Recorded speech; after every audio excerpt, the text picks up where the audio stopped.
And hello, everybody, and welcome to the Para OR Normal Guyz. Good morning to you in Perth, Australia. It is 9:02 a.m. Sydney, it is 11:02 a.m. Thank you for allowing us to tickle your ears on the Dare Radio Network. And thank you to Yergs for allowing us to go out on Mastiff Media. So we are live in Australia, Tampa, on the YouTube, and, well, everywhere else. Hello, Denise. Everybody come over and join the chat. We are at the Para OR Normal Guyz. 3 words, or just search at the Sportcat shows. You come over here and find me. And tonight I am lucky to be surrounded by not one, but 2 beautiful ladies. So hello. That's the wrong button. So you made us so big. I hate when you do that. You put us like right there and we're all big. Well, I don't know what I'm doing half the time. It's just smoke and mirrors. We're lucky to even be on screen. I got Band-Aids and shoestring back here. Well, we have a guest tonight, and he's interesting because, well, he's been in Folsom Prison. No, I don't know he's been in Folsom Prison, but he might know Johnny Cash. I don't know. Let's bring out Doug Smith. Doug, welcome. Thank you for having me. I'm being silly, Doug. I don't know. I don't remember which prison it was you were in. So, well, it was called. It's the Huntsville unit in Huntsville, Texas. It is the oldest prison in Texas. Started construction in 1848. It's surrounded by a 30-foot brick wall, so they call it the Walls unit. And it's sort of prison within prison. It's like they've got buildings built in the 1840s. Used to be their death row there. The electric chair. A lot of them are closed down, but it's just sort of like prisons wrapped in prisons. It's a scary, really interesting place. Am I allowed to ask how you got there? I was about to say, would it be overstepping? And like, can we just address the elephant in the room right off the bat? What happened? How about we go back a little bit? So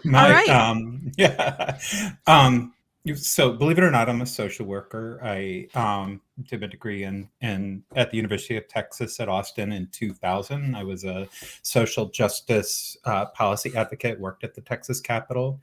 I was an adjunct professor at UT. I also had a co-occurring mental illness and substance use disorder, which got completely out of control. And in about 2007, I made the tragic error of trying crack cocaine. And within 2 years, I'd been in the back of an ambulance 6 times, 3 ICUs, 2 psych hospitals, 3 rehabs, lost most of my jobs and the right to be with my child without adult supervision. And on my 40th birthday, I was on my way to Texas prison for 4 counts of robbery out of desperation for more drugs. And I served 6, served the rest on parole, kickstarted my career in policy. And now I'm a leadership development trainer and coach working with other people like myself who've had similar life experiences and helping them to just do magnificent things in the world. That's awesome. That's 30 seconds. 30 seconds. I don't know. That's awesome. That's awesome. I'm a paramedic, so when you said in the back of an ambulance, I was like, yeah, we see that frequently. So yeah. Yep. And I just wrote a book called The Path of Rocks and Thorns, Leadership Lessons from a Prison Cell. And it just details the descent into hell and getting my feet under me and rising again and becoming a leader, working with other magnificent leaders. So just investing in them. That's, wow. Yeah. I've always been told by people on the street, I have no idea if it's true or not, but I've heard that smoke it one time and you're addicted. Is that fairly true? 100%. Yeah, 100%. Absolutely. Yeah, that was what it was for me. It's diabolical. It gets right underneath you on the first try, and it also causes a form of brain damage. So it hurts the parts of your brain that have to do with memory, with decision making, with inhibited action. So that saying, like, "Are you on crack?" is Yeah. exactly spot on, right? You do Now- bizarre things. Now, have you so at that being so many years later, have you noticed any continual issues from that before? I haven't noticed any, like, what I've read is it takes a good 2-3 years for your brain to sort of reset, and so that was Oh. quite some time for me. But you know, I still have mental illness. I still need to work on it every single day, and you know, so I have a whole team that I work with to keep me grounded. But there are times when the stress gets too big and I'm dysregulated that my mind goes there. And so, you know, it's just daily work.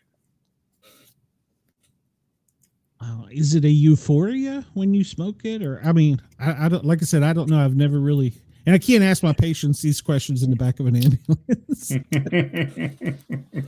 Well, see, I'm afraid that if I tell you what the feeling is, people are going to rush out and give it a try. That Okay, is my fair enough. concern. Fair But I enough. can tell you, well, as high as you think it might take you, it has an equal and opposite fall. So as Oh. good as you feel, that's as bad as you're going to feel. And you're going to be desperate for more. And so you To might as keep well you give from up.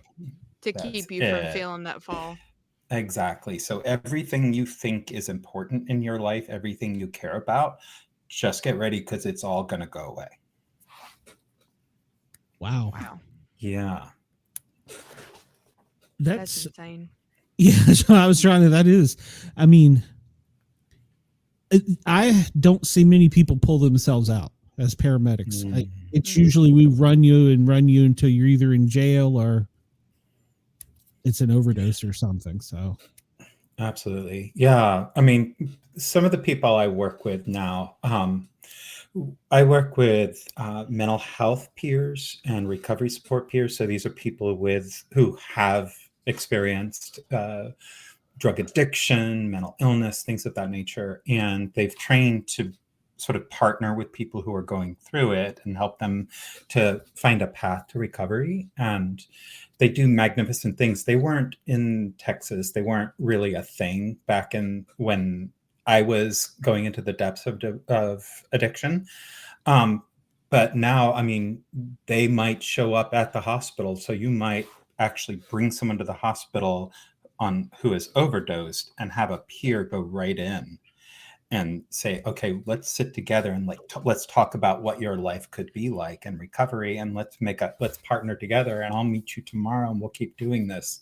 So yeah, they're amazing. Well, They do. It's Yeah. it's fantastic that they have those resources now to be able to start it right then and there. Absolutely. Yeah. I'm on a mission to expand the peer model. Like, I think anytime someone has an overdose, you should have a peer right with you. If your kid is, if a child is at risk in school, they should have a youth peer who knows what it's like. And I honestly think that we would see fewer mass shootings in the US if we identified mental health challenges and isolation early and paired people with, like, actually got in there and paired people with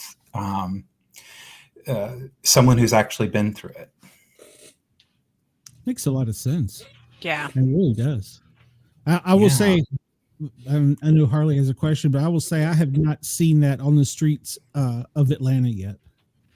So, Oh, you haven't seen certified peers there? Yeah, I haven't seen that yet. So, Oh I'm not gosh, saying they don't exist, but because we're in and out so quick, I'm not saying they don't exist. I'm just saying I had not seen it. So, okay, if anyone is listening in Atlanta, can people hear us in Atlanta?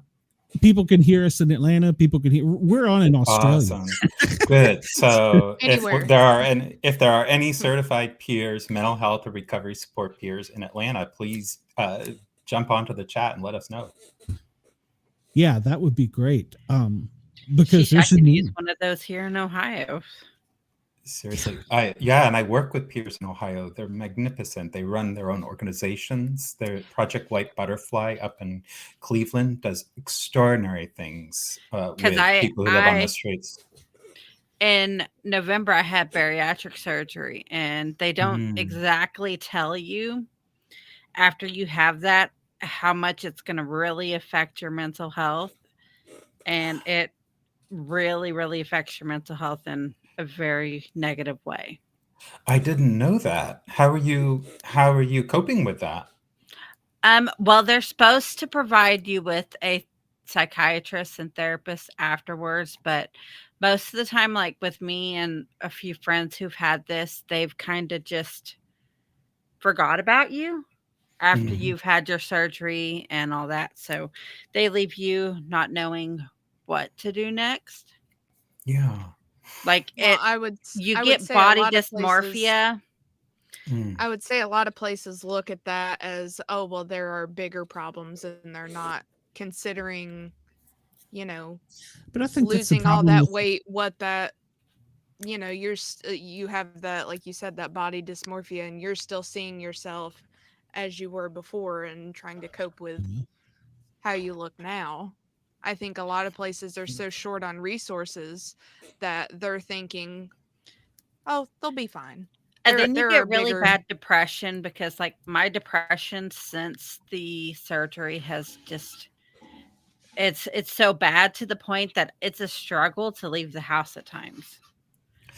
It's so important for people to know this. I had no idea that the effect on your mood, your emotions after bariatric surgery. You kind of imagine like people are like having sort of a new lease on life or what have you, and it sounds like that's not it at all. And so people should be prepared for that. I've lost 110 pounds since November, and my face is swollen today because I had someone throw lemonade at my face, and I'm allergic to lemons. So, You still look great. but since then my depression has completely, like, nobody warns you about the negative effects of it. I mean, I don't regret doing it because it benefits me and it gives me the energy to be able to keep up with my children, but they don't tell you depression comes along with it, body dysmorphia, mental health issues, none of this beforehand. And they don't warn you that if you have this beforehand, it's going to get 100 times worse. So what if you don't mind me asking, what are you doing to take care of yourself? Like, do you have a psychiatrist or do you have? Well, I had one, but then they kind of said, well, you've reached your point where you've done everything you need to do for your site, your program. So now you have to find one that's not a bariatric psychiatrist. And I'm like, but isn't that the point? Yeah. I need a bariatric psychiatrist who knows what I've gone through. Yeah. Well, and they're not considering that just because the program looks like this doesn't mean it's going to work like that for everybody. Insurance companies think that way, and that's exactly what you said. That's the first thing I thought was, oh, you've had all your visits, you're allowed by this year or whatever. So, well, no, they told me I could find a psychiatrist, but with here in Ohio where I'm at, the demand for psychiatrists is so hard. Like, to get an appointment, it's 6 months to a year out. Oh, wow. Just to get a regular psychiatrist appointment that is covered by my medical. And so I'm on a waiting list to get into a regular psychiatrist. But the regular psychiatrist isn't going to understand the bariatric side of this, everything that I've gone through. So it defeats the purpose to not keep a bariatric psychiatrist with the bariatric patient as long as they need it. Yeah. Well, I hope you get connected soon. I talk about it in the book. I have this whole chapter. It's mental health. Mental health recovery is leadership. And it's, that I'm really open about my own mental health challenges and what I do about it. Like, so my collaborators and when I had staff, you would actually see it on my calendar or I carve out the time. I have choices because, I have insurance and things like that. I will only see a psychiatric nurse practitioner for my medication. I just jive better with them than I do with a psychiatrist. But I also do lots of exercise. I do yoga. I have a therapist. So, and I do recovery groups. And I have to do all of them. And, I'll be honest, it doesn't always work perfectly. So like I went and saw my nurse practitioner today and we're making an adjustment. We haven't made an adjustment in our medication regimen for years, but it's time to do it. So I always say, like, once you start medications, just buckle in for the chemistry experiment. Yeah. Oh, I understand. My kids, I have 3 boys that are autistic. One has oppositional defiant disorder with the autism, and then they all have ADHD mixed in with it. And then my husband, he's a disabled veteran, so he's got PTSD, agoraphobia, he's got bipolar, schizophrenia, he's got a whole safe full of medications that they have to readjust all the time. And then he just had surgery in June for male breast cancer, so add those medicines on top of it, and then he's going to have to go to therapy for that. Well, Needless to say, you're stressed. Well, and I know the feeling on all that too, because with my epilepsy, the majority of epilepsy medications are mood stabilizers for bipolar and various different things. So I know, like, whenever I got put on one of my main ones, the first 3 months of that was, you could look at me wrong, talk to me in the slightest voice wrong, and I might just burst into tears or go want to punch a wall or something. It like I feel horrible for anybody that had to deal with me for those 3 months of getting things adjusted correctly. Mm-hmm. And because I know how bad, like, the figuring that out correctly was, like, if ever, and the insurance that I was on at that time for was just state insurance, and it was so bad that if I couldn't get and this is medication that I have to have so that, I can not be flopping around on the floor. But the state was so horrible on the timelines of when you could get your medication. If there would be that lapse of time that I couldn't get it right on the day, because I knew how difficult it was to get situated on it, I was worried that if I missed a dose or anything, that it would be that same kind of thing again. Like, it would send me into a panic attack. Like, there was one day I went to work for 2 hours and I hadn't had my medicine, and I was so scared of what was going to happen. Like, I had never experienced a panic attack before, but I was at work for 2 hours and I went out back and called my mom and I was like, you need to come get me because I can't do this today. Oh, yes. I still have panic attacks. I kind of arm wrestle them. I'm like, you're not going to fool me and make me go to the hospital for them to tell me you're not having a heart attack. Yeah. That was probably a good 8 years ago. So at this point, I'm kind of like, I've got that good arm wrestling. No, you quit it. It's fine. It's going to be all right. You can last a good 2 to 3 days. It's fine, Cheyenne. Stop it. Wow, I love it. This has become about mental health recovery, this show. And I was going to apologize to you. I was like, you didn't realize you'd have to counsel us. Chris says, if I said anything bad during those 4 months, I apologize. For 3 months.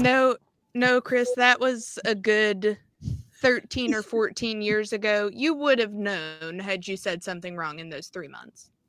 Well, when you would have gotten either very sad or a very angry DM. So it's all right. We're good. When you guys were talking about that, I don't know if I don't know if Harley or Cheyenne know this, but my wife had an aneurysm about 12 years ago. It was the bubble. It didn't rupture.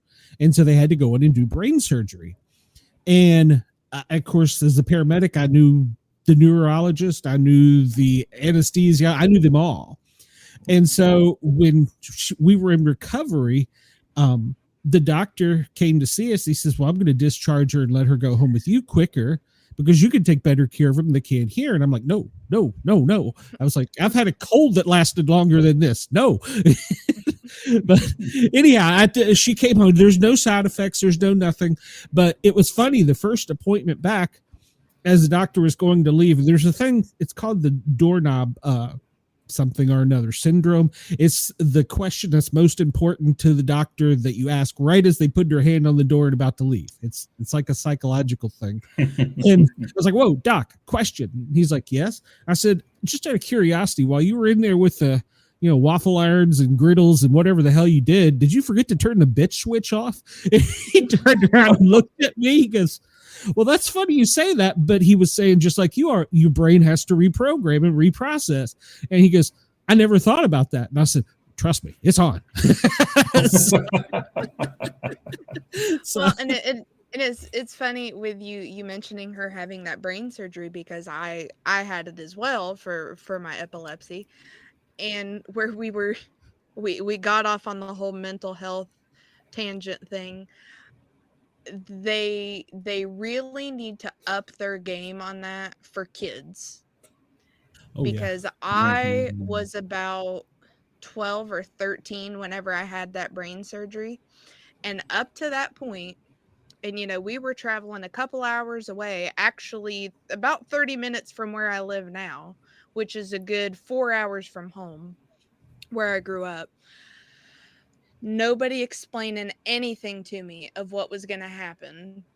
And it's so sad because I was just I was told, you're going to have the brain surgery for this, and that's what it's going to be.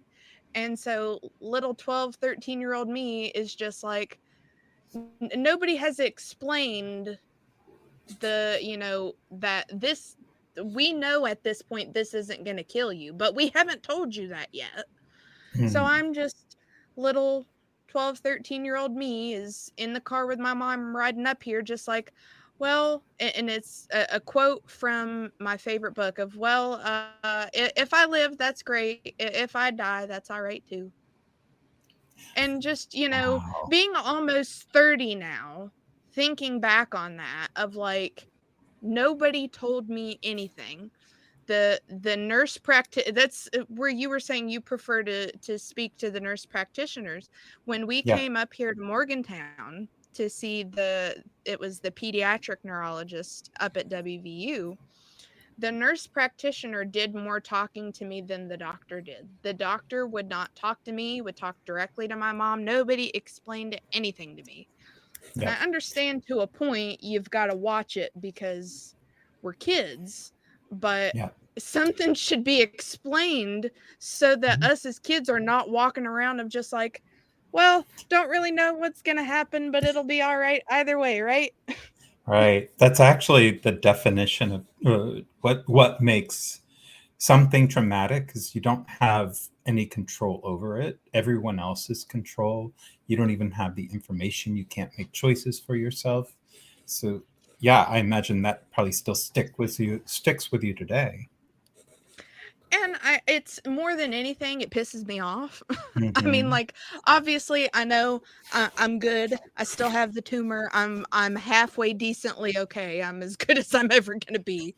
But just of the, I just think of the other children now, or like whenever I have children of like, no, I'm going to be like, I know you've got to, kind of talk to their doctor of like when is an appropriate age to discuss things, but I wouldn't want my kid going through feeling the same way that I felt, and just kind of like, well, don't really know if we're going into the hospital tomorrow, don't really know if I'm gonna make it out of that, but hey, at least we got a cool trip up here. I've never been up here before, so great.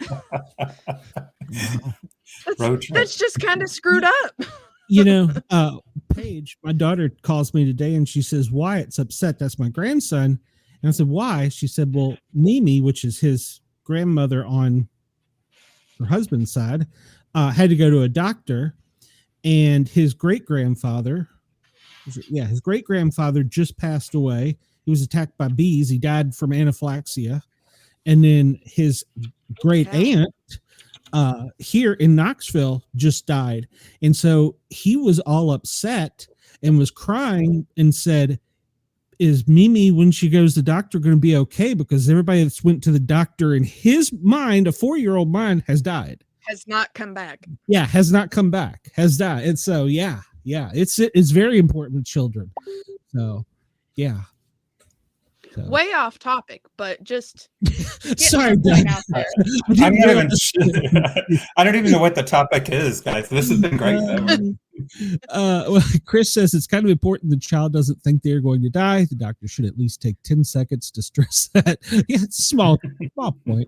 Well, and I mean, even like, I know they didn't know beforehand, but at least after of like, hey, obviously you've come back, you're good, but hey, just we were poking around in there. You're okay. You're good. Yeah, that would be I will say they did forget to turn the bitch switch off. I knew it. I think they turned it up a little bit more. I think they did. Doug, I do appreciate that you're letting us share, but this is more about you than us. But being a mental health counselor, though, I'm sure that people, and obviously you have the personality, I don't want to say the look, but you're approachable. So that's why it's come off easy Very for people so. to talk to you. So that's a good thing. Okay, I do have to step away because we have an emergency come upstairs. Uh-oh. Okay. Okay. Bye. See you later. All right. I'm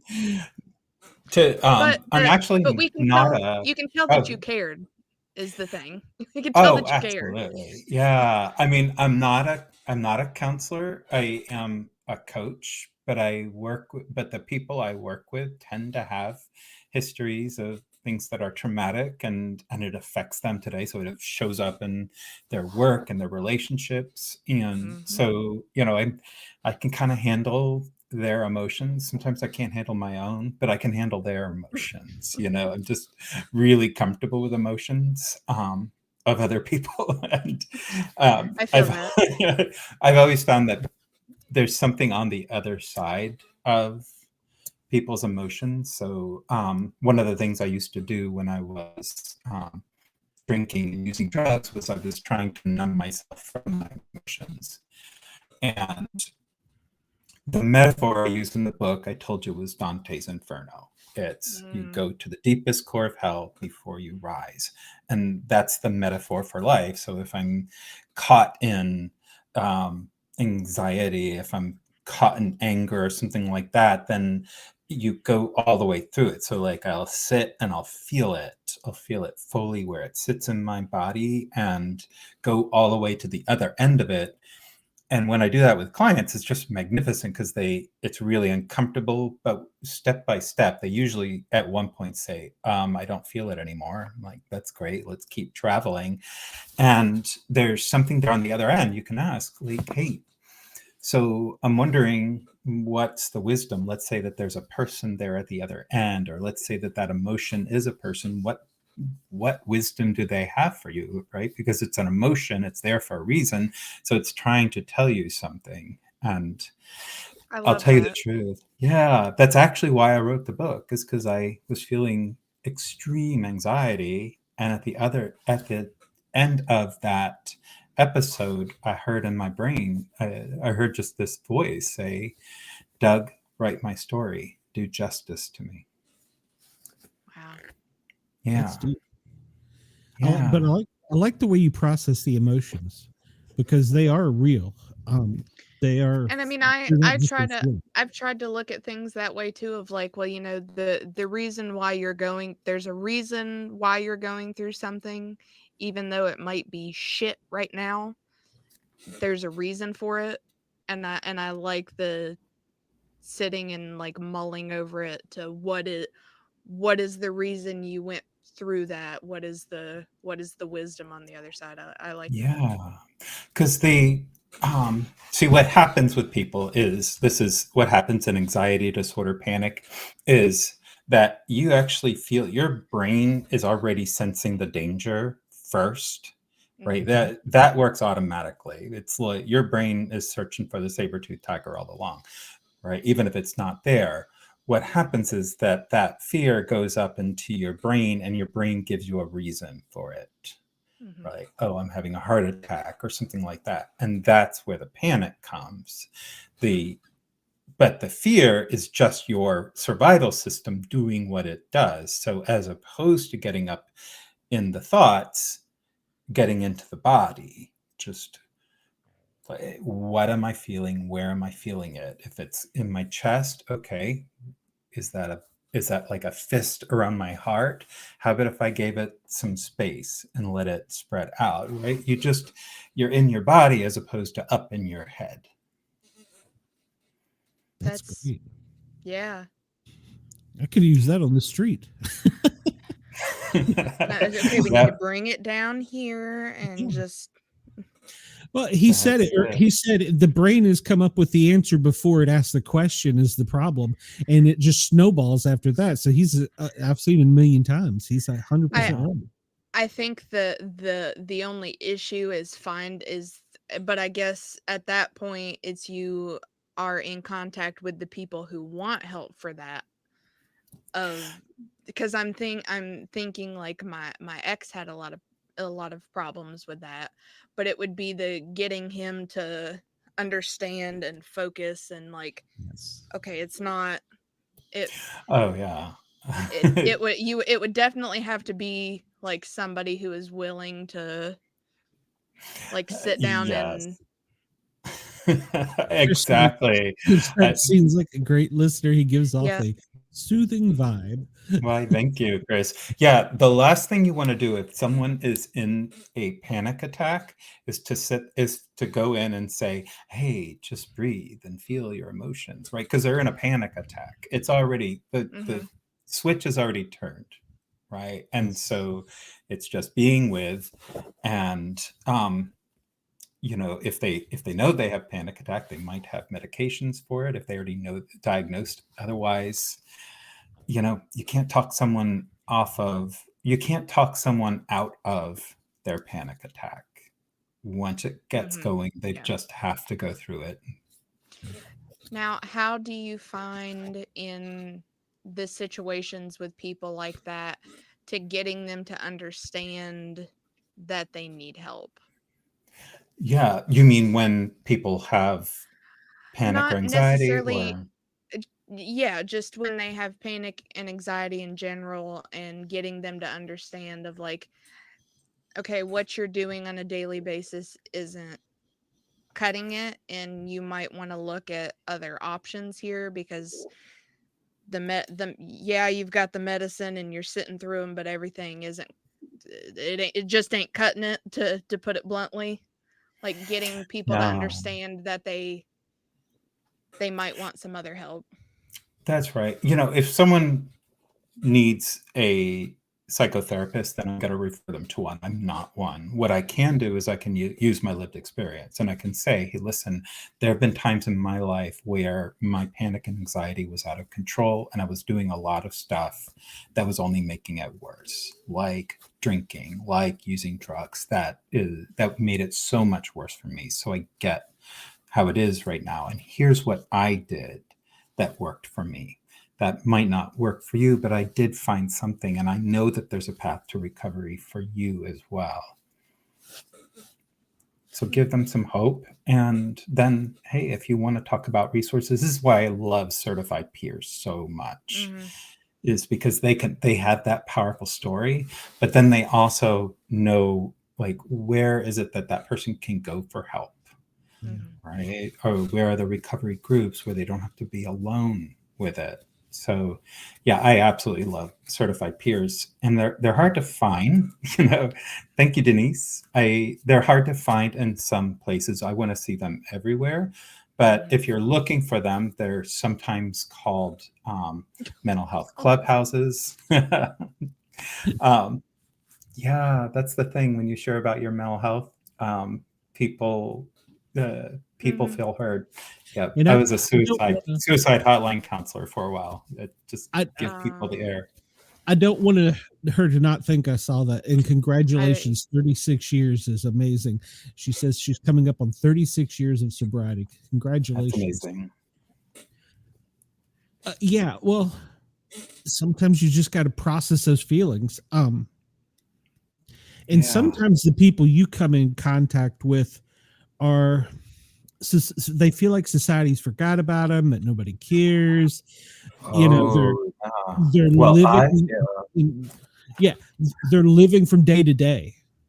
Well, the people I come in contact with. So I actually work as a leadership development trainer and coach with certified peers, and I do this in multiple states across the country. And so what we do is certified peers are doing things that require them to show up as leaders. They're oftentimes the only certified peers in the organizations that they work in. So they're really transforming mental health, recovery support. If they're families, they're changing the way that families work with families when they have kids with behavioral health challenges. Right. So this is a big transformation, and it means that sometimes they're not understood. Psychiatrists, case managers may not understand them. So we really need them to show up as leaders, utterly credible, and creating those relationships. But even more, we want them to go run their own organizations, like harm reduction organizations like Project White Butterfly in Cleveland, Texas Harm Reduction Alliance down in Austin. We want them running their own organizations in some cases, or we want them pushing the envelope, getting into, like, I would love to see family partners, which is a type of peer in all juvenile services department. So that a family with a kid in the juvenile system always has another family they can partner with. So these are the people I'm working with. We're working to transform mental health and recovery. I know West Virginia needs that really bad, because I have a former boss of mine, actually, who her son has a lot of issues with his autism, and he now, because it was so, the resources just aren't there that she needed to, because of, well, I'd say he's 23 now, and with her having to work, also having another kid, the help that she would need for him, because his father also passed away, and having to process that was even harder for him. And just she would be reaching out on Facebook all the time of if anybody knows of any other resources, because the ones that they had in Beckley, they just could not get for him, because it was almost like it was up to 18, and then after that, oh well. And now I believe he is a ward of the state, because that was the only thing that she could do, and even that's not helping him. She had put another post out that she had went to go visit him, and in a month he had he was down 2 shirt sizes, his hair was falling out, he was not in a good state. It just makes you want to cry. And I don't think I have a stepson with autism, and I've spent the last 10 years just making every single mistake possible, because it's really hard to learn autism. He's extraordinarily high functioning, but he still has autism, and I get it wrong all the time, and most parents do, unless the parent themselves is neurodivergent, right? It is really difficult to get it wrong, or to make mistakes, to misunderstand it. And so it's critical that all families have some type of support. And so again, I'm an evangelist for families caregivers who have kids with autism or special needs, being available to other parents who are just trying to understand it. I think it's just so critical. Like, no one should be left in the dark, and everyone deserves that support. Well, and I know at this point with everything, even just with all the help that he needs, but I could only imagine now all the help that she needs, because I know for the last 2 years or so has just felt so helpless. Like she feels like a failure as a parent. Like she Hmm. like she's done everything wrong. She hasn't done what Hmm. she feels a mother should do, and everybody's just like, you have done everything that you can, just all the resources are not there that you need. You have literally done everything that you can. She is doing the very best she can. So I know like the resources need to be out there for the parents as well as Yeah. the children. There's an amazing woman in Washington State, Rochelle Madigan, and I don't remember the name of her organization, but it's Rochelle Madigan, and she runs an organization for families of kids with special needs, particularly neurodivergent kids. She's a great one to look up because she might know that organization might know of resources outside of Washington, but she also should be giving hope to families. What Mhm. she says is, I just learned to make the impossible possible. Yeah, absolutely. Yeah. That's deep. Well, there should be peers for everything. As a paramedic, you always hear PTSD. You think, oh, it's for soldiers and all that. As a paramedic, you were trained to just walk it off, pretty much. And it wasn't until I had an on-duty attack that I realized that. Well, I didn't realize it. The orthopedic surgeon realized I had PTSD, but when I went to talk to people, it wasn't like they didn't understand. We intermingle in people's nightmares daily, and they're like, okay, you got 45 minutes, 46 if you're lucky. Yeah, so it was really hard to communicate. So there should be peers in almost any type of mental health, whether you're dealing with somebody coming through a rehab and recovery or autism or. Yeah. I remember, if you don't mind me, if you don't mind me talking a little bit about suicide, I just want to No, prepare your please listeners. do. We're getting into deep stuff, but I did that before I tried crack cocaine. I was dealing with suicidal ideation all of the time, and I did attempt, and just I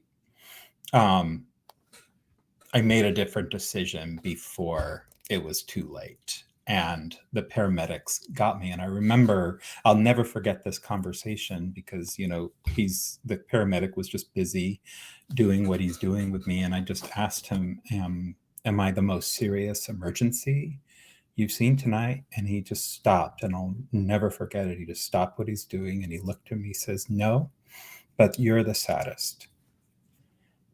And Oh, yeah, so yeah, I can only imagine what it's like for a Yeah. paramedic. Yeah. It's because I don't want to make a show about me, but I mean, we see you for 30 minutes and then we drop you off. And a large portion of the time, unless you're in a small community like here in East Tennessee where I started, but if you're in Atlanta, you may never know, and so sometimes it does bear on you. So, It and to does. answer Denise's question, no one talked to us. Mental health in certain professions is almost like a little black check mark by your name. So, firefighters, police officers, I couldn't tell you the number of police calls. No, wait a minute, let me rephrase this. The police car accidents at high speed that were no skid marks. And it took a fire Wow. officer pointing this out. He says, "You see why they're investigating this?" I said, "Well, it's a fatality." He says, "There's no skid marks." And I was like, Mm. wow. And I mean, and then I started paying attention, but nobody talked about it. Yeah. So Yeah, you do. Paramedic, I mean, first responders definitely need mental health supports. Absolutely. mhm. I made it a point. I didn't do this with a paramedic, and I wish I should, but in one of those episodes, I actually went back and found the law enforcement officer who responded to just let him know I'm okay, how much I appreciated how he was with me that night. Now I feel like I should try to find that paramedic too. You probably would enjoy it. We always enjoyed that. I've still got cards and letters and stuff. I'm retired now, but I still have cards and letters that, patient. 1 in 5,000 may do that. That's probably a low ball. So yeah, it means something to us because we don't normally see what's on the other side of that, ER visit. That's right. But, yeah. All right, so we're going to ask you before you get out of here, because we know we only got an hour with you, but we do want to ask about your spooky background. Surely, out of all these experiences, you have some kind of spooky story for us. Oh gosh. When I was at the Walls unit, that's actually, so they do executions there. That's where the death chamber is. And that's also where the chamber was where they did the electrocutions. They called it horrible name, but they called it Old Sparky. And so you could kind of feel an ominous air.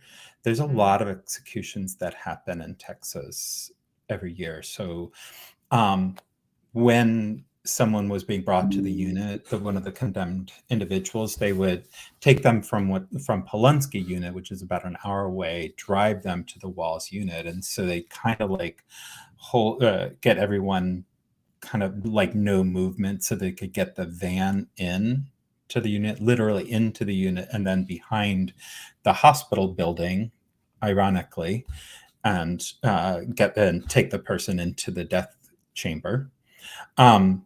So you could kind of feel that, right? It's always in the air. Remember, the pill line was the same place where they had Old Sparky. And so like we're just lined up in this chamber. And you can just kind of feel like literally the electricity in the air, like of the people who had died in that room. And what I didn't get to experience this, but there is, in order to get to the death chamber, you have to go through the very oldest part of the unit.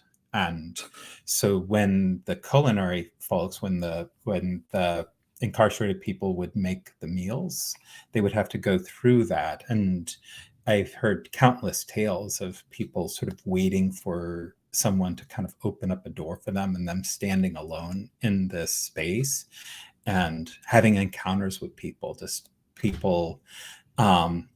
who like walking the just green sort mile. of just kind of stand over it. They look back and there's someone standing there.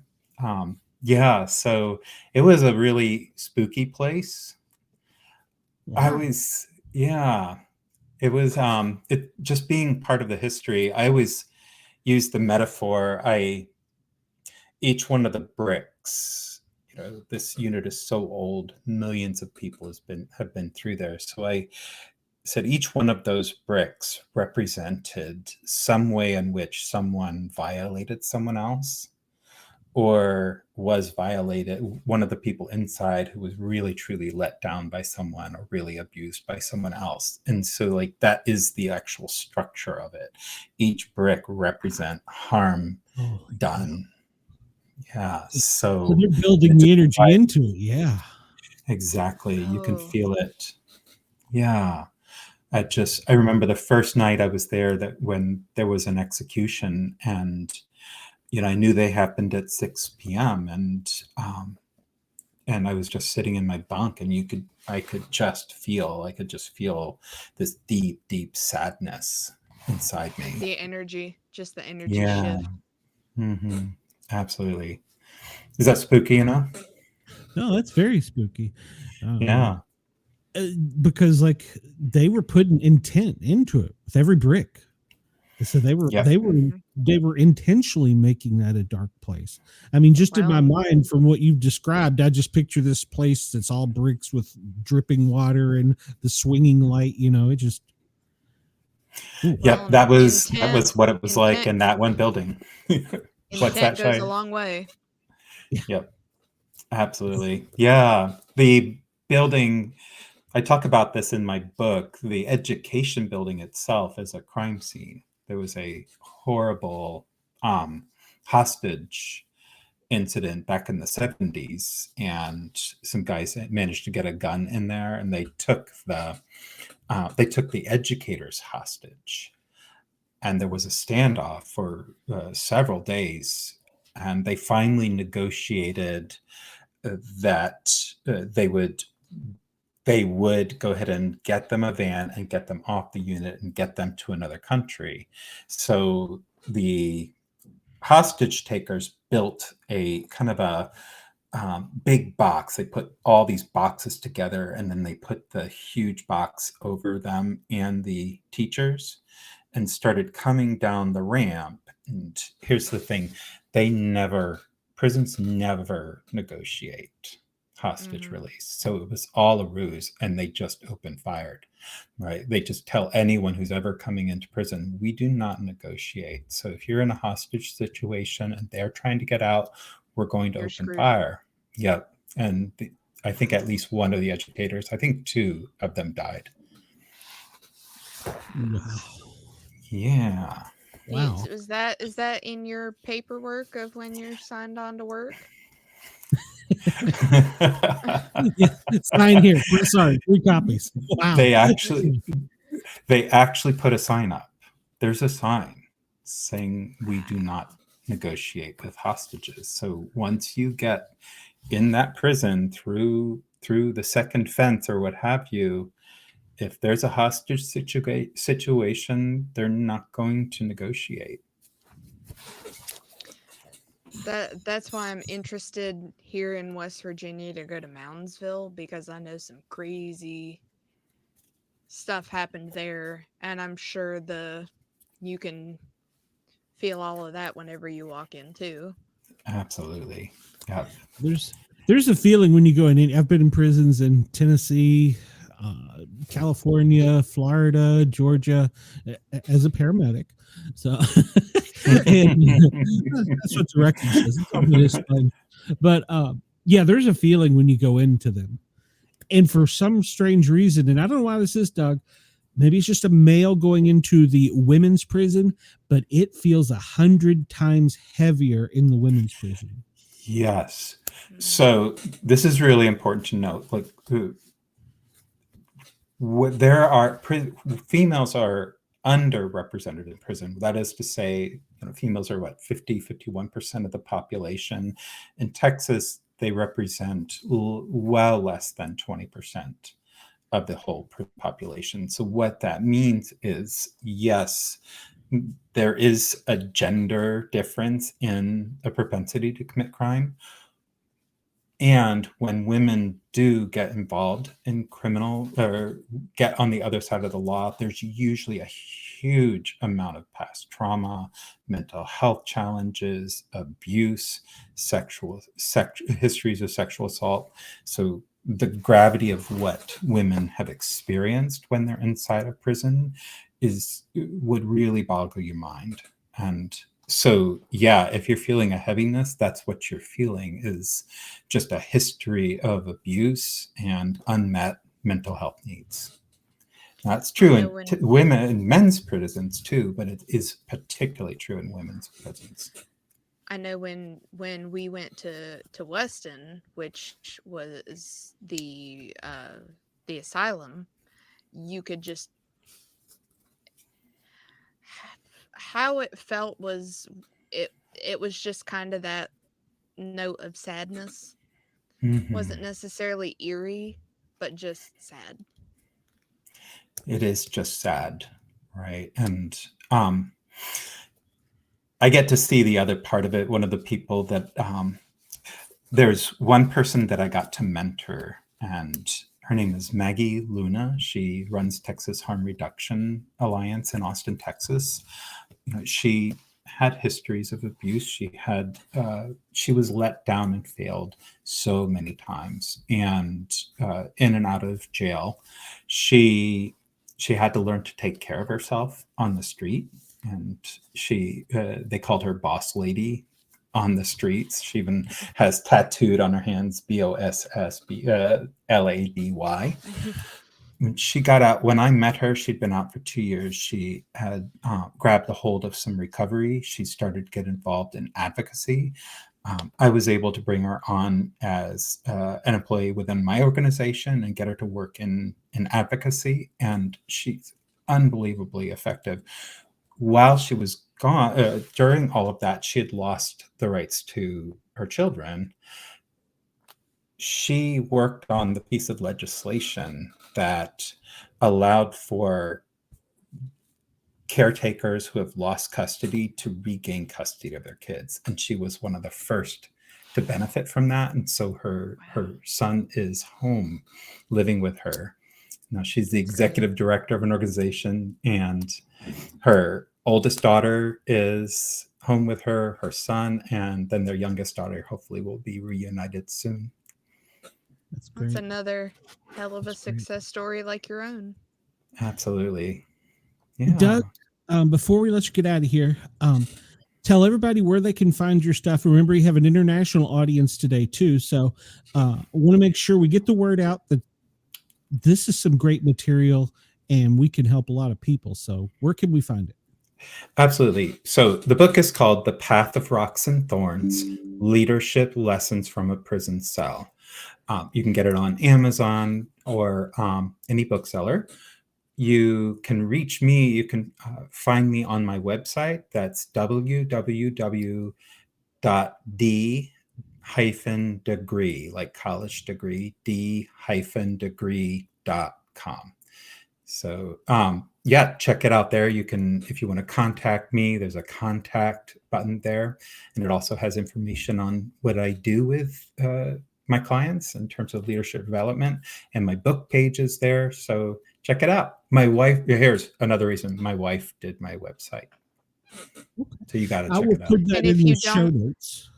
If you don't have an audiobook, you need to read it. Yeah, we're working on that now.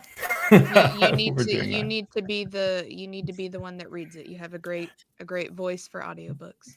Thank you. And Doug, I don't usually do this, but Mickey may get mad at me. I would like to invite you, and I have another guest that I get on frequently. He's called the Australian Hypnotist. He has a similar story to yours, except over in the UK. And now he's a mental health, I don't know, he's not a therapist, but like you, he does hypnotherapy, and he takes it to the people that he helped. So that I would really like to get you two on one show. If you wouldn't mind, that would be a great show. Plus he might hypnotize you and you could quack like a duck or something. So I'm all for that. Yeah, you have to, great. You 1,000% have to come back. Yes, absolutely. Thank you. This has been so great. It has been. And Chris, I read your comment. Now, I read your comment. I didn't read it out loud, but I did want you to think you were one of our super fans. We had forgot about you. Thank you for opening up about this. It means a lot to us. And hopefully just by this little teeny tiny show, we can help someone. If we help one person, then I've done my job. So yeah, absolutely.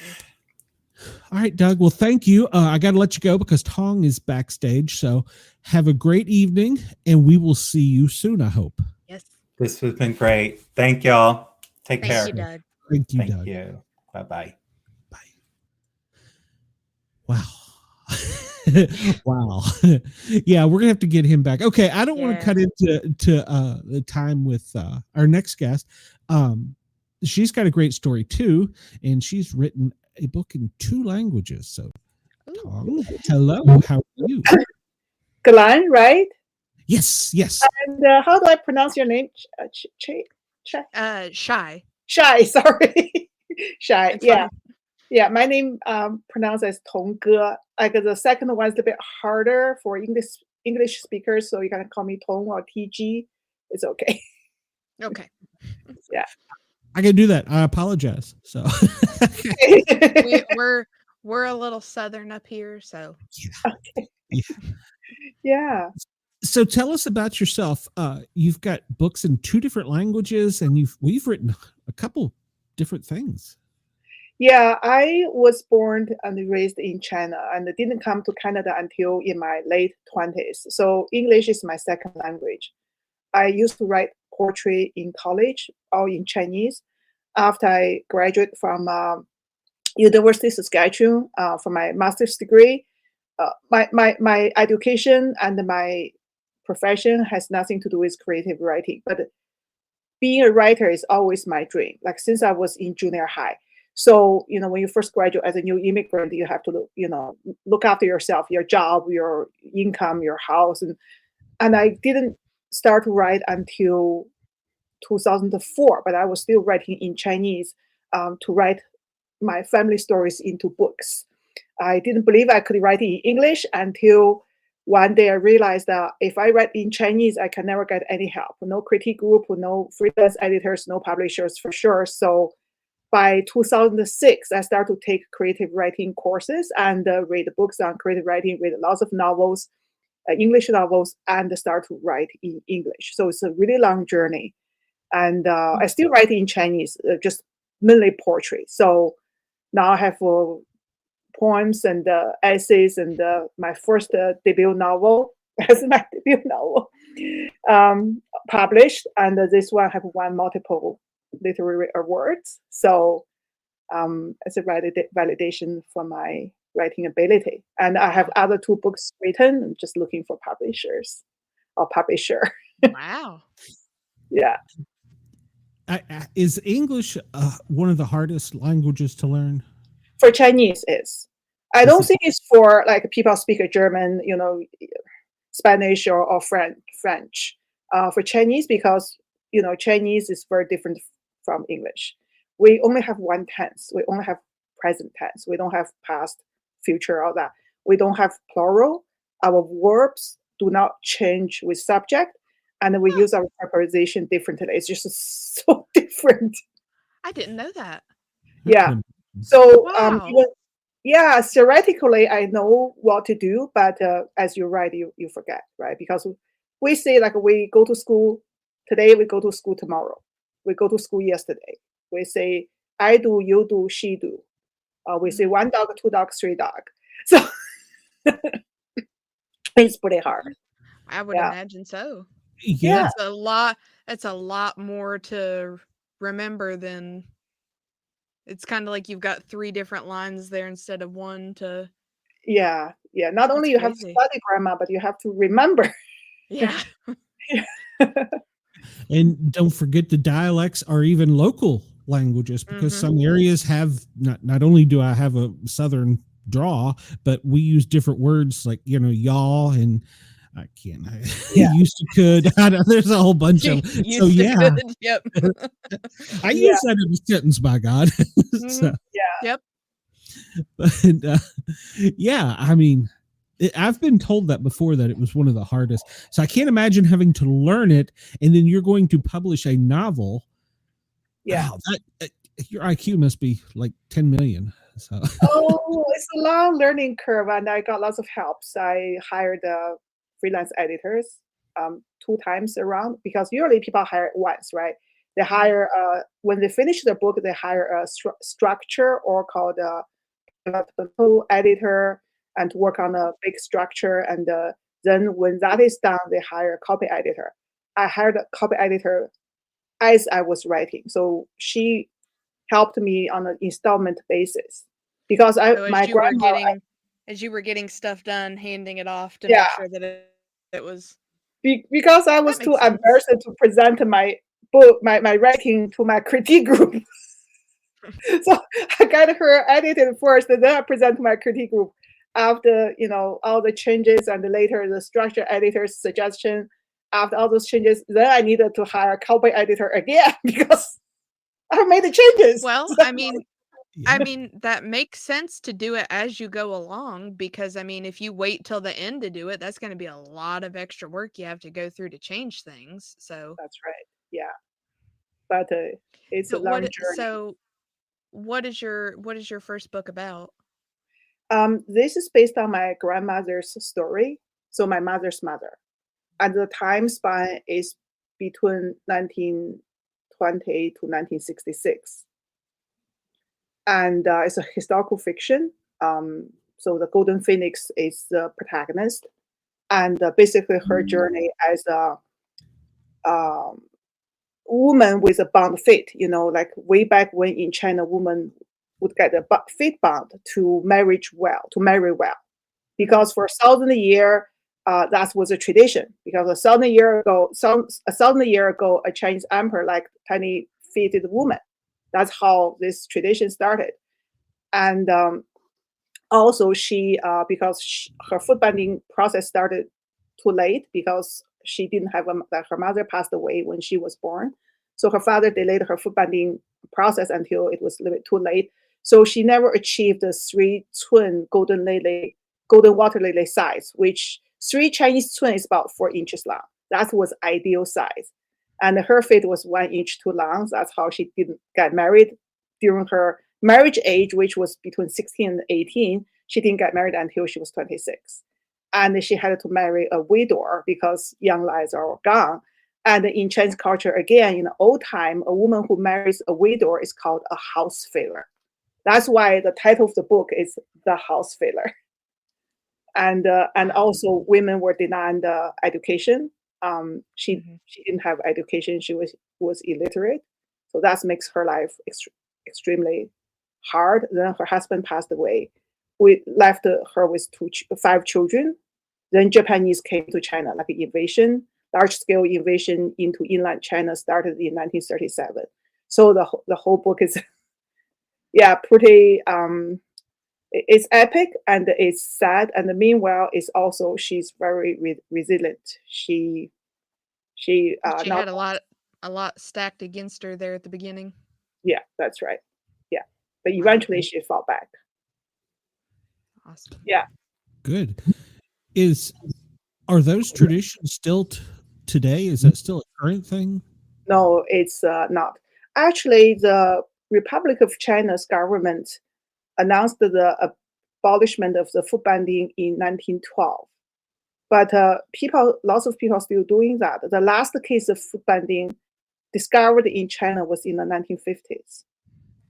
I had seen something about that there were some people that in smaller areas that still did it, but it widely wasn't still the norm. That's right. Yeah. When did you come to America? I came to Canada in 1980 as an international student. Okay. Wow. All right. Yeah. So I'm struggling to ask you questions because I have friends that are Chinese and they're over there, and you can't ask certain questions because all the emails are read or their correspondence. That's okay. You can ask me questions if I don't feel comfortable to answer. I just say I cannot answer that question.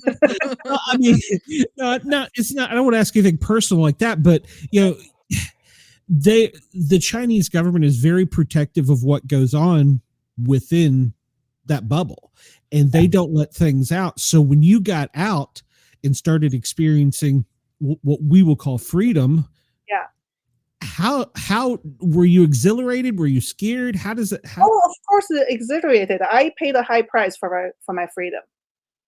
Even though I was legally came to Canada, I was an international student. I had my visa, passport visa, and the admission letter, and all that, even scholarship. I was almost escaped to Canada. It was another long story. I paid a very high price. I think that for human nature, not only human nature, even animal nature is go for freedom, right? Mm-hmm. As I said the other day, if you open a cage that is a caged bird, see if the bird will fly out or not, right? You open the caged animal, see if the animal will run out. That's just our nature, human nature, animal nature, whatever you call it. So China has the firewalls. So they you cannot use no YouTube, no Gmail, no Google, no Twitter or X. You cannot have all this, any of those in China. You don't have access. Not even Amazon. There's no Amazon. Really? But there's a firewall penetration softwares. People sell it secretly. So if there's lots of Chinese, like young people, they buy it, then they sneak out and they see what is happening right outside. Now, what is the reason exactly that they don't allow all that? Is Well, it just knowledge is power, right? Because Chinese government have their narrative of history of what happens before and then today. They don't want anybody question that. So, Gotcha. and also they want to paint a picture that Western country is horrible. United States is horrible. There's drug. There's a like a mass murder. There's shooting. There's like it's just a horrible place. So the China is the safest place on earth. So Chinese young people, especially the talented ones, they wouldn't want to come out. But actually, lots of them indeed come out because Wow. it's just they want to keep their narrative and they don't want you to have your independent thinking, right? If you I didn't realize that. it's much easier. You know why horse, like in a horse racing, they have the horse wear blinkers, or like in So China when got- they use donkey to do the farm work, they put they actually blindfold the donkey, right? Because you don't see, you just follow the lead, just follow the order, or you. If you don't know what's out there, then you're going to follow what's right in front of you. That's right. Yes. Yeah. Wow. Well, they're indoctrinated so they don't know any different until they get that glimpse of coming outside of that bubble. Yeah, that's and right. A lot of So I guess that would make sense of why the minute you have the freedom, you take it. You grab it. Yeah. Yeah. Precisely. So, and I was going to say, and a lot of the history, like with families, is all verbal because they really didn't like you to, for lack of better words, keep diaries or journals, because you're subject at any time for somebody to come in, right? Yeah, during the Cultural Revolution in China, which happened lasted between 1966 and 1976, lots of people, they either burned their diary because they're too afraid, or they were discovered. The diaries were discovered, and they were put in jail and persecuted. And my family, from my father's side, one uncle, because during the Cultural Revolution, our family, the record of the like a family tree, go back to generations. Like in China, in Chinese culture, not each family, but most family have that, and they entrusted this record book to youngest uncle. They thought he was the safest. His place was safest one, so they entrusted this to him, and then he was too scared, and then he burned it himself. Now we couldn't go back. I probably know 4 generations above. Then after that, we lost all that. Wow. Just a family tree record, right? So this story, obviously you say it's historical fiction, but it is based on your grandmother. How was this just verbal, spoken down, or? Since I was a child, my mother has been the one who was telling my family stories, like her side of family stories. So she's like a storyteller. She likes to tell stories. So I got lots of information from her. When I decided to write this book, I also did my own research and interviewed other family relatives and family members. That's how this book was written. My grandmother, she was also a seamstress, but she was not just the average seamstress. She was making gowns for opera singers, for opera companies, the costume for opera companies. So way back when you have to hand embroider the patterns, there's no machine to do that. So this like artwork. I've watched videos on that of the where a lot of them they would paint them as well, of just how intricate and detailed everything was. It really was. It was like an art form. Yeah. So way back when it was done by hand, and when now we're talking about paranormal is normal, right? This is how it's related. So when I started to write my book in 2004, but in Chinese, Then after a while, I couldn't continue. Well, first of all, writing in Chinese, I couldn't get any help. Second, I was suffering repetitive strain injuries in my both arms. So I was on disability for 2 years before that. By 2004, I thought I could start to type again, but turned out I couldn't. So I stopped. That was 2004. Then 2005, my then boyfriend committed suicide. Oh gosh. And that was the first time I tried to reach the other world because I believed, I'm still believing this life after death. There's a soul, there's, another world. So I went to a place, somebody introduced me to a church. It's called the First Calvary Spiritual Church. They're very different. They're not traditional Christian church. They just do 3 things: healing, medium reading, and develop your psychic power. So first time I went there, I was the only Chinese. They're all white. It's a very small church, and I didn't know anyone. Nobody knew me. And every session they have 2 mediums on stage and randomly call people, like they say, "Oh, your other, your loved one came through from the other side." Then I would say they're about 90% right.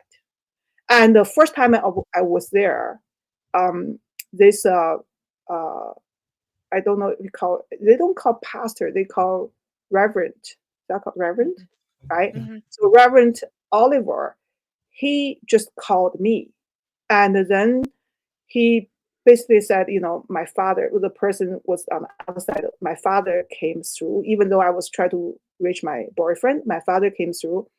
And through my father through this reverend told me, or medium told me, that he wished I finished the book. I just started. I didn't tell anyone. Nobody knew. Wow. Not only like a local white people, but like my Chinese friends. Nobody knew. And he said that he wanted me to finish the book, and he felt proud of me. And then my grandmother, this protagonist, the Mhm. base, she came through, and because the medium would say this little old Chinese looks like Oriental lady and describe how she looks like, and then she would present her the gown she made with the beautiful patterns. She would show that to the medium. So then I knew who came through, and she ever since then, every time I go to see a medium, she was there. My father, sometimes he was there. My boyfriend eventually, with another medium, he came through. But my grandmother is the one, she's always there. And the last time I went to see a medium in Calgary, by then my book was already published. So after we chatted for a while, I want to know what my grandmother think about. What does she think about this book?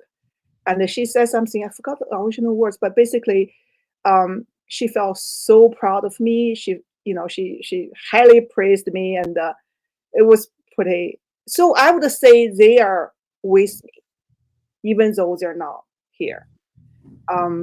Before this book published, I was in a critique group, and we write different things. Sometimes short stories, essays. So one time, and our critique group, were, on the writers on this association's website, we publicize it, and whoever they can drop in, anybody can drop in. So that day when we were gathered, this a beautiful lady just dropped in. She never been there before, and she never showed up after that. Just that one time.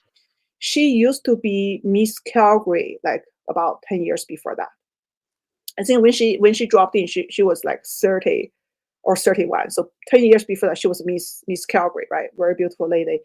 And so I was sharing sexual harassment, sexual abuse experience with a group when I was young, like when I was 20 years old. I suffered that in China. And I was very emotional. It was very hard. That was probably first time I have ever told anyone. And I wrote a piece about it. And so after our meeting, this lady said she'd like to have coffee with me or chat with me. There's a restaurant just next door. That was already the 9 p.m. in the evening. And she insisted. So I said, okay. So we went to the next door. So after we sat down, she said, look, I'm not a psychic, I'm not a medium, but I have the psychic power. She said, while you were telling your story, this Oriental little old lady was standing just behind you.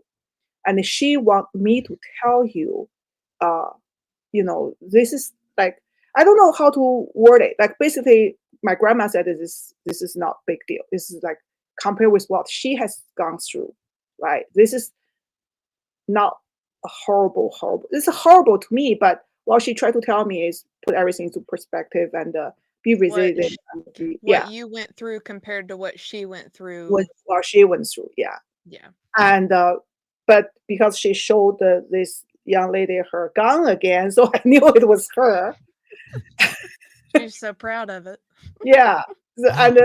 And she also tried to tell the medium, in different occasions that because she has artistic talent, so my artist talent is from her. She claimed that credit every single time. Did you give her a byline on the? Yeah. So I know she approved this book because in the book there's some there's a part I was not 100% sure. Actually, not one part, but two major things. One is like the protagonist, developed a romantic relationship with her adopted son. So I was not sure about that. I was not sure how she would feel, right? Because in Chinese culture, like they were both single, they were not related by blood, but older woman with a younger man, that was a taboo, right? Older man with a younger woman, perfectly fine. Before 1949, one man can have multiple wives, but not for women, right? And I was not sure about that. Another one was she was once raped by the Japanese soldier, so I was not sure, because I include that in a book. But from that visit to the medium, I know she proved everything I wrote here. Now, considering how, and I mean, I know you said it there are the aspects of it that are true, but it's technically fiction. How did the rest of your family feel about it? Well, only I didn't tell the rest of my family. Gotcha. Well, actually, I that's not correct. I told my nephew and his wife because they're a younger generation. They're more like removed, and also, well, it is in English. They can't read English anyway, so I didn't tell them the detail. I just tell them I wrote this book. But I didn't even dare to tell my cousin and cousins because I don't know how they would react. One of my cousins where you were talking about how, like, everything being written down, how that was looked at. I wondered if they might look at that a certain way because parts of it are true. Yeah, because my family would know what this story is based on. Like a strange reader, if I don't tell that reader, she or he wouldn't know. But my family knew. I know. Yeah. So I don't want to lose my family member over this. Yeah. Even though Golden Phoenix is totally a positive character in the book. She's a protagonist. There's an antagonist that's horrible. That my family has gone through that. I'm sure they were okay with that. But even for protagonists, right? Those things there's a culture thing. It's a change tradition and culture. When a woman is violated, it's always like it's her fault. It's like she's no longer clean. She's she's tarnished. It's just I think it's getting like better now, but still with older generation. Because my cousins, they're in their like 60s and 70s. I don't know how they would review that. Is a lot of your family still over there? Yeah, my father has passed away. My mother is here in Calgary, and my sister, my cousins, the rest of the family are still there. Well, after writing the book, are you going to be able to go home? I think so. I'm going to test it out this September. If I disappear, make a big noise as much as you can. Will do. We will do it. Yeah. Well, I asked that seriously because I feel like from everything I've heard that pretty much they microscope everything, and what you're saying would be outside of what they would approve of. Yeah. Oh well, yeah, there's some precautions because to be honest, this is my pen name. This is not my real name.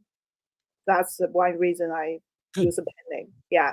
And also, they said make sure before you go to China, before you arrive, you need to delete some things from your cell phone, like some pictures, certain groups, certain messages. Don't take the chance. Someone said nobody check your cell phone, but some others said that they randomly just ask you to hand over their cell phone, even Wow. though you haven't said anything publicly, you know, Yeah. not in favor of their narrative. Yeah, Americans, we are Westerners in general. We sometimes get a big head and think a lot of ourselves, but Or we think that don't we have it realize. bad in Yeah, certain we things. don't realize how small the world is and how in other cultures we're viewed. Yeah.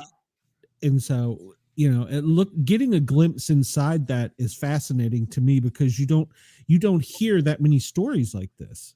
I No. just learned it today because I'm going to go back to China in September. I just learned today that because I have a Canadian passport, they have a designated hotels for foreigners. You can only stay in those hotels. You cannot choose any hotel you want.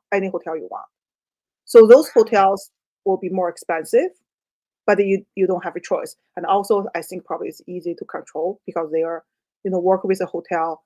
Um, I wish they allow me to stay with my relative, my family. Um, I, So I you said to can.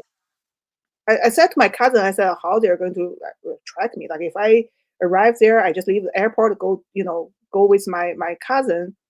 How they're going to track it? They said, oh, there's a way. Let me just be prepared, be mentally prepared. You may be asked to stay in this designated hotels. Wow. Yeah. I would have never thought of that, but yeah, like you said, a good way of controlling you. Yeah. And you I have to never have a thought that passport either. to stay. You have to show your passport to stay in a hotel, Okay. right? Do they take it from you, or are you allowed to keep it? No, they just show it. Last time I was there, you just have to show your passport. They take down the information, but they don't keep your passport. That's good. Yeah. That's good.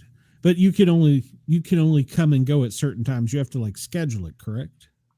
Oh, no, you choose your own time. Oh, you do? Okay. Well, You I'm not, but you can't like change it. Like if you get there and go, oh, I decided I want to stay an extra week, you can't do that, can you? Well, no, I think you can, as long as your air tickets allows, right? Because Okay. usually you buy return tickets. Okay. I think that's more, yeah. Well, I guess this comes from my view of like everything is so looked at like under a microscope is where my thinking is on that. So, Well, Yeah. we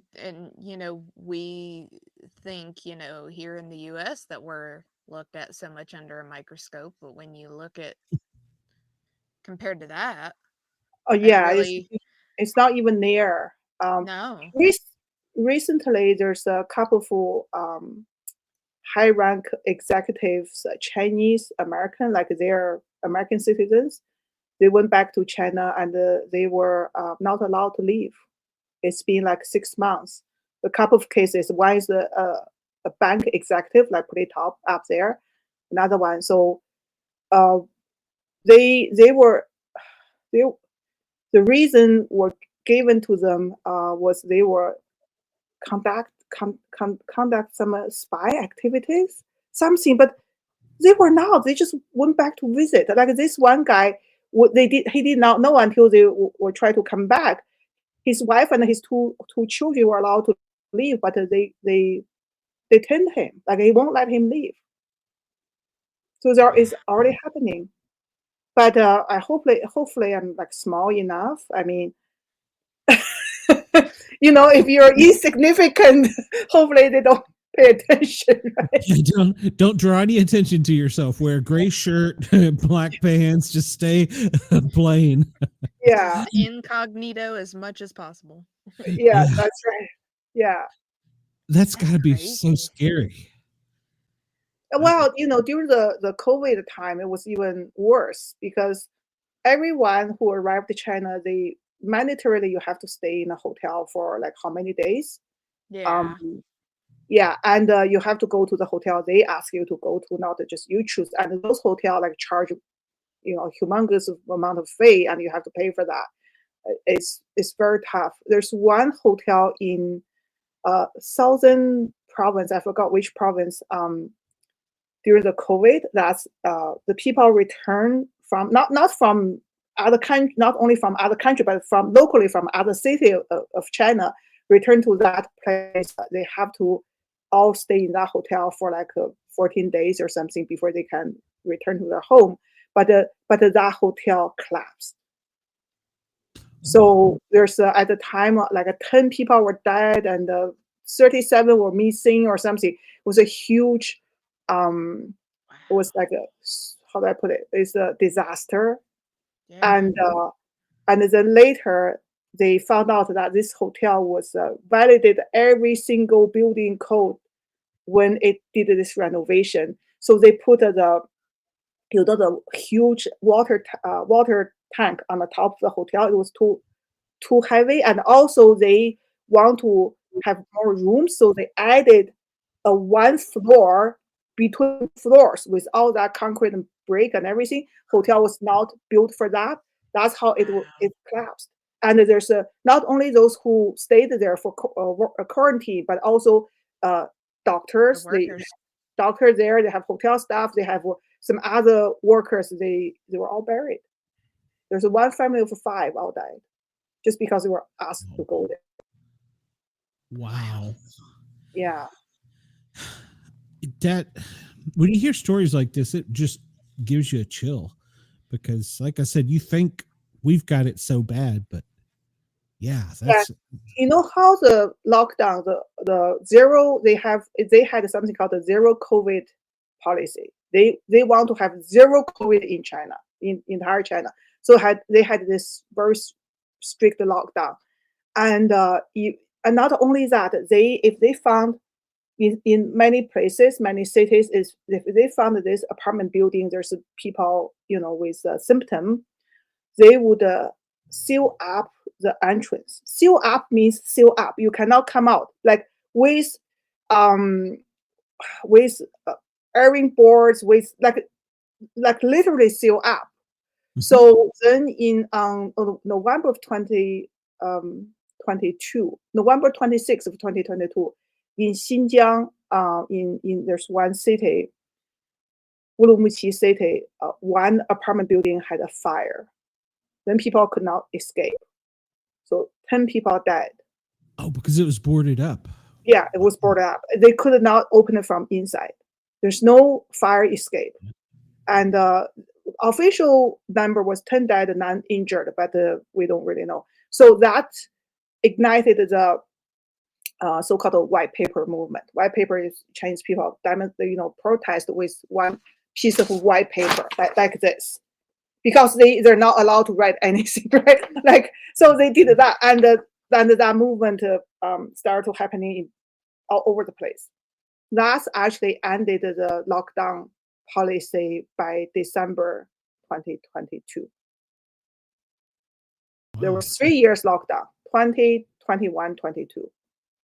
And the Jeez. economy suffered huge. So many small business owners, they went under. There's no money from government. Not like here, right? In Canada, in States, we have money to help these small business owners. In China, there's no money. Wow. So just basically we're on your own. Yeah. And your escape road is barred up. Like that was like so stupid, because we all know that could cause like huge disaster. But Oh, absolutely. Yeah. Yeah. I'm I'm a paramedic firefighter, and yeah, as soon as you were Oh, saying that, I was like, wow, you do yeah. that in America and you'll go to prison for life, you know? And also there's some like a sealed up apartment. There's one retired violinist. He had this horrible illness condition, like he was in too much pain and he couldn't come out get any medication because they couldn't get out. So he just left his wife a note and jumped from high rises, jumped to his death. Wow. There's all kinds of stories. People, women need to give birth, and no hospital will take her because she didn't have the pass. Like your pass means you get a certain color of pass means you can move around, and another color you cannot move around. And probably she didn't have that, so they wouldn't take her. So she eventually had a miscarriage in front of the hospital. Wow. It's Wow. all kinds of. Is it getting better or is it staying the same? Well, the COVID, the lockdown is over, but when by the December 2022, when they stopped that, when they opened it up, the cities, they didn't do it gradually. They did it like one, just like floodgate, like go. And there's lots of people, especially older week, lots of people died. There's a huge wave of deaths around that time. So it's like, lots of people said China. Well, I would admit like in good times, like I went back in 2015. Entertainment was great. The food was great. You just felt they're so just so great, right? And but it's you never know what's going to happen the next minute.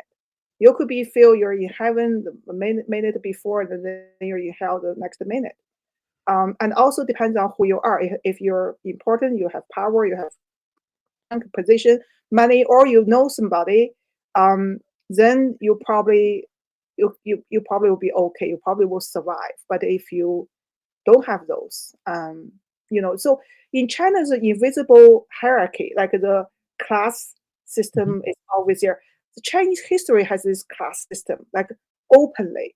I forgot. I think that's from probably Qing Dynasty. I forgot the first six, but or first seven, but the intellectuals or Confucius intellectuals were the ninth. They're the ninth class. They're below prostitute and only above beggar. That was like historically. That's how because the emperors, they don't like intellectuals because when you have more knowledge, you start to think for yourself. It's harder to rule, right? So they don't like intellectuals. And but even today, right? It's invisible. Everybody knows it's not written in paper or something, but everybody knows there's different class. If you're peasant, you're probably at the lowest class, and if you're government officials, you're up there. So many young people, their lifetime dream is become a government official. The job is secure, and they would have lots of benefit. But so that's why they said, well, how many Chinese scientists have won Nobel Prize? Like so far, only one, because all the kids want to be government officials. Nobody wants to be a scientist. Wow. Yeah. That's true. Yeah, everybody's competing for that one job, or however. Yeah, when they have a government clerk job open up, you often see like thousands of applications. There's one time there's 10,000 people apply for one government official position, entry level position. Yeah. Nice. Wow. With all the hype and talk on the media about how tensions between the West and the East, is that a real thing, do you think, or is that just the media hype trying to get the public scared? It's real. It's real. And in reality, it could be like worse than you think. I could imagine. Yeah. Yeah. Well, I mean, they said today on the media, I heard that there are submarines watching us off of our coast. So yeah. Well, it's time. put it this way, there's a book written by two Chinese military guy. One's general, one's something. They were written in the 1990s, were published in the 1990s. It's called Unrestricted Warfare. Unrestricted Warfare. That book you can read for free on CIA's website.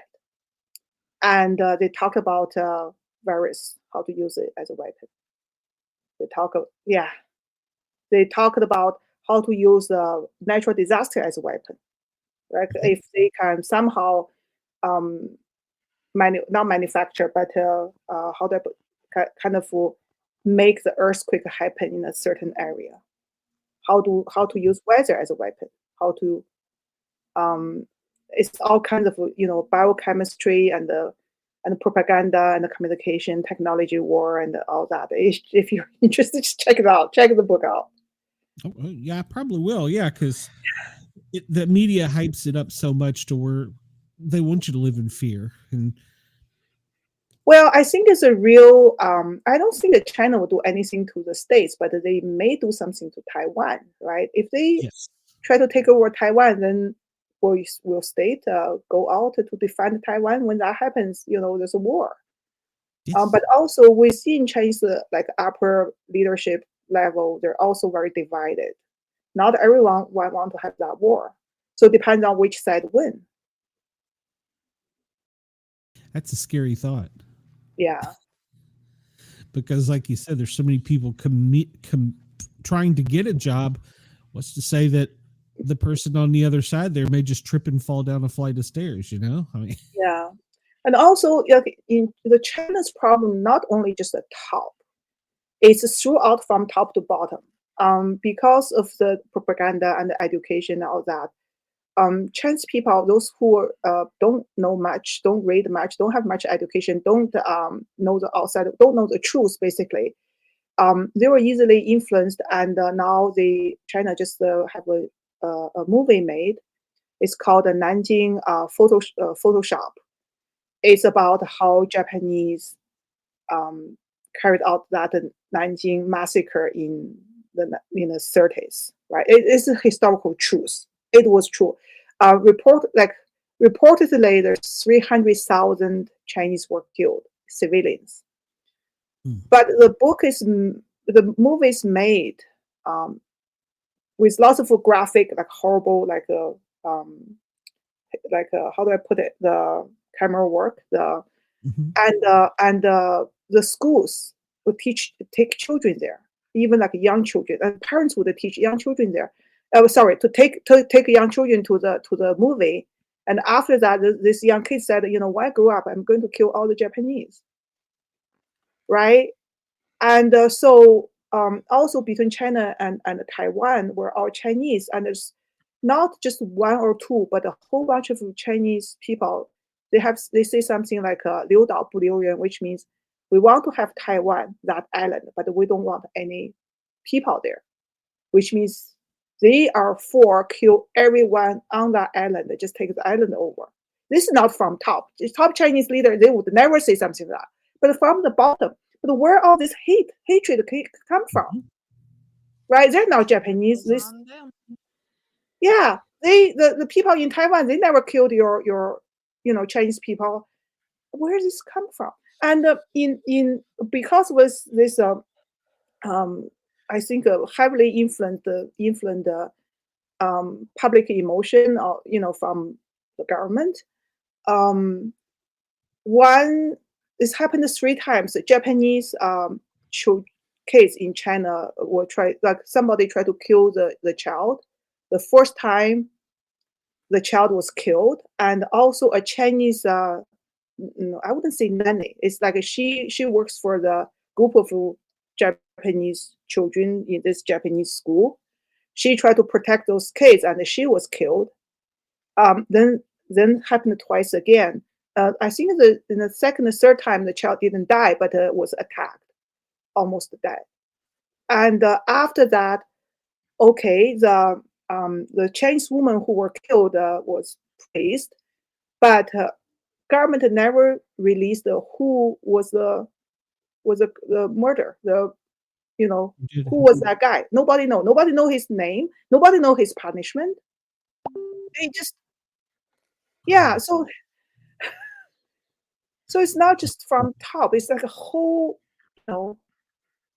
system. That's why they don't want you to know things outside of China. So, in China, the television station will, if there's a natural disaster happening in the States, they will have like a 24/7 report on that, non-stopping. But if the same disaster like a flood happened in China, there's no report. So the Chinese people, they got smart. They said, gee, our government is put way more attention to America than our own country. So anywhere outside of China, if there's a disaster, like Chinese people know right away. But fortunately, we have smartphone and social media, so even things happen in China, we still know. But there's no official. Often there's no official report. Wow. Wow. Yeah. What does your culture think of the paranormal? China is a traditional Buddhism country. So I think lots of people believe next life, I believe reincarnation, and there's lots of stories. More and more, they would, parents would ask the young kid, like below like 3 years old, and some of these young kids, they could recount how they choose their mother and their previous life. I think more and more people believe in that. Like before 1949, Buddhism formally believed reincarnation, and basically they don't call heaven and hell. Well, I guess they also call heaven and hell. Basically, this is a cause and effect. If you do good things, good deed, rise of karma, and your next life, you'll be in a better position. But if you do bad things, you probably will pay in your next life. And the whole theory about that. And not only when you reincarnate, it not necessarily you become a person. You could become an animal, a horse, a cow, or a dog, or pig, right? If you didn't do good things in this life, you may become a pig next life, and then you'll be slaughtered. And if you're pretty good, you probably will reborn as a human. But if you're extremely good, like a saint, then you doesn't have to come back to this world. You become immortals. You become like live in heaven. It's pretty similar to some Western religions. Yeah. Well, religion over there is a taboo topic, isn't it? How well, it's really complicated because after starting in the 80s, China has its economic reform and opened its door to the Western world and become more tolerant to things like other religions. But like today, there's lots of temples in China, right? Monks, lots of those temples, monks, they go, this is their job. They go to work. They, after the whole day work, they go home. There's some temples that even have job post openly. They're looking for a university graduate. They're looking for this and that, and so it's no longer a true religion. It's become a job. And also the monks, they're asked to pledge their loyalty to the party before God. So they have to say something, we're loyal to our country, to our party, and then they can start their worship to their God. So, and recently, a very famous monk, like he's in charge of this very famous temple in China called the Shaolin Temple. That was a place they used to have Kung Fu monk. So those monks will practice martial arts. And so throughout history, they have that reputation. And then in the 80s, there's one very famous movie was made based on Shaolin monk, right? There was a Kung Fu monk. And now this guy, he's the top guy in this temple for the last 20 years. He runs this temple as a corporation. And he has about 10 plus mistress and 20 plus children. And he drives the most expensive car in the world. He has like millions of money, and he transferred this money outside of China. Like he been reported multiple times. Nobody said a thing or did a thing until recently he is arrested. So people speculated he's finally arrested because his protector may be in trouble now. So he now is arrested. But like people know this for years, nobody did a thing.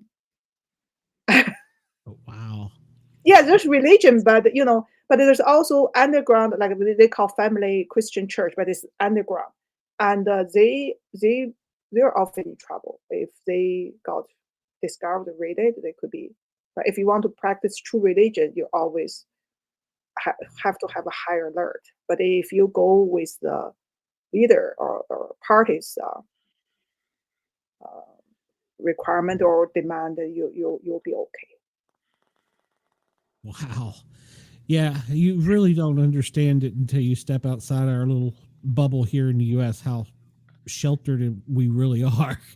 Yeah, in Western country, in some, I know the Catholic Church, you go there, you can light a candle, right? You pay some money, you light a candle, and this Shaolin temple, they made it modern, so now you can donate money to light a candle on their website. So this candle for this much of money, this candle for that amount of money. It's no longer, it's no like the action of literally go there and lit the candle and worship God. No, it's just It's a virtual. Wow. they made it very modern, very effective. They opened this kung fu courses all over the world, not just in China. That's how they made so much money. It's all kinds of ways to make money. Well, if you're in the know. Yeah, that's right. But you could be born into a family that's farmers or just a factory worker or whatever, and you may never really get to go higher. Is that true? Yeah, well, depends on when, because for us, I was born in the 60s, so 1980s are a golden time for China. Even though it was not perfect, there's still, compared with Western countries, still have lots of problems, but it was like a golden time in China. 1990s, not too bad, but after 1990, the whole thing is, the control is tightened up, and tons of things happened. So 80s, and in the 80s, you still can change your fate, your future by study. Right? If you have a university degree, if you work hard, it happened. But now I think these doors have closed. If you don't have connection, it's very hard. There's one guy who has 2 master's degree and two PhD degree, and he couldn't find a job, and he was doing the fast delivery. How do you say that? Like delivery. He was a delivery guy, and he made this video tape. He showed all his degrees, and he said, "I'm doing this now." Yeah. Wow. I love to hear the stories, but I hate to hear about the effect on the people, because it's just devastating. Chinese writers from a long time, like probably pretty much started, I think, in the 90s. They felt that their imagination cannot catch up with the reality. They just and then We weren't really allowed to have an imagination, so the creativity is stifled, kind of. It's kind of like a bottleneck effect. yeah, there's one Chinese guy won the Nobel Prize, Literature Prize, like a Nobel Prize for Literature, right, in 2012. He's an excellent writer. I love his stuff so much.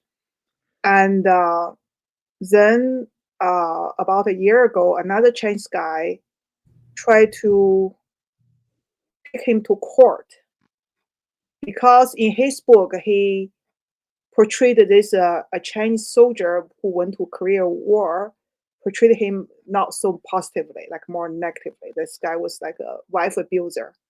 So this other Chinese guy called upon 1.4 billion Chinese, said, "Hey, each of us, if each of you can give me $1, I could have this case open." It's all kinds of things, but he was not the only one. There's lots of people don't like Mo Yan because he just speaks the truth in his book. they don't like him that much. Well, no, because the truth is different from what they've been told. Yeah. I mean, It's strange.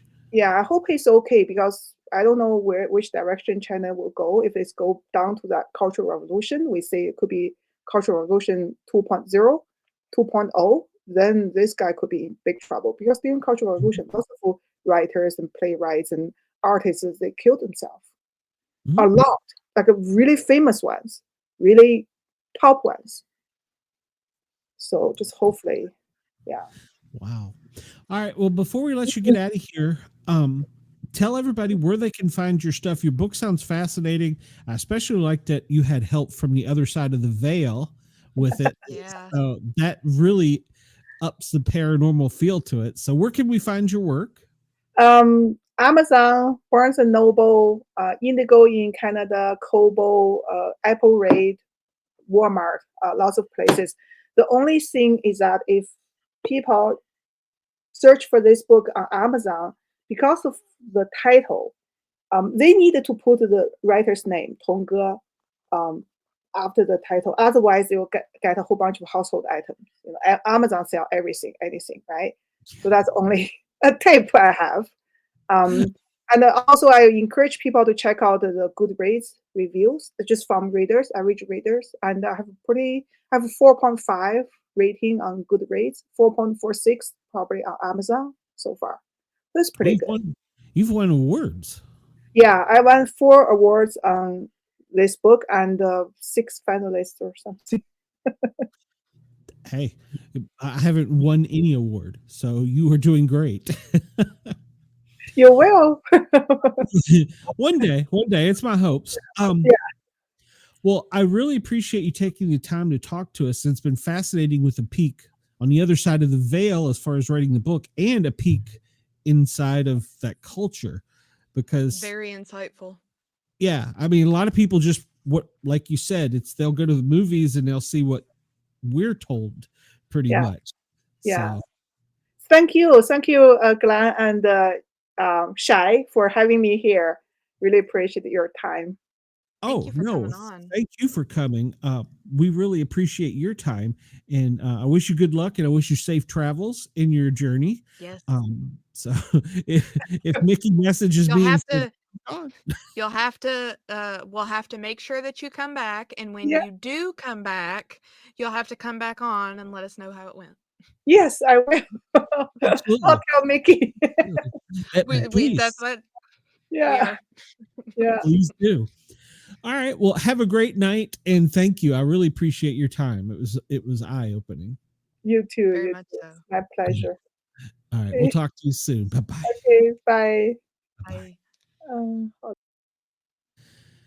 Wow.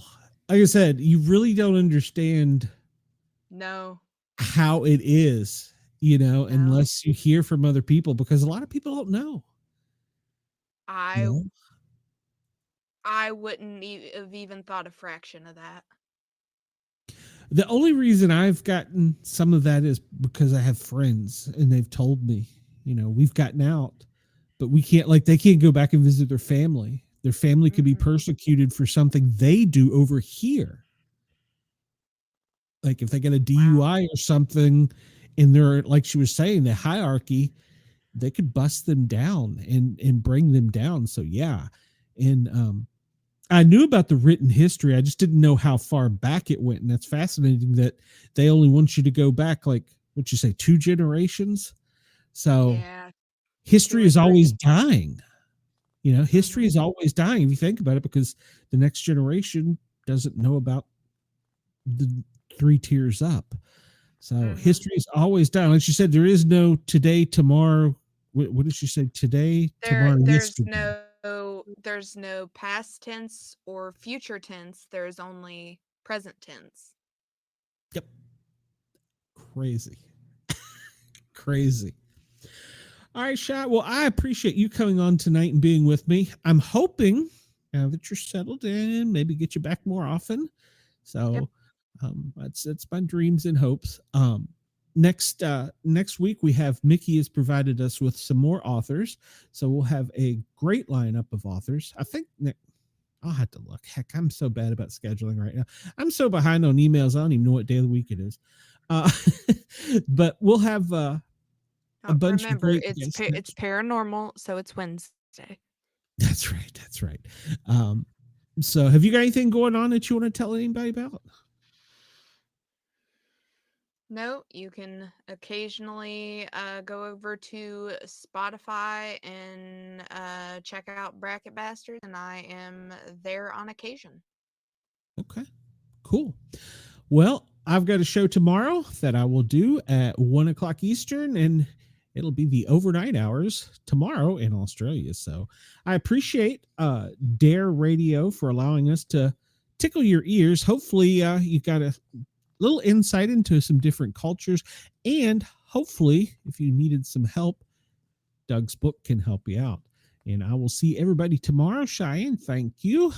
We're going to go out of here, and thank you to Yerg's Radio also and Mastiff Media for allowing us to tickle your ears as well. So we will see everybody on the Para OR Normal Guyz next Wednesday night.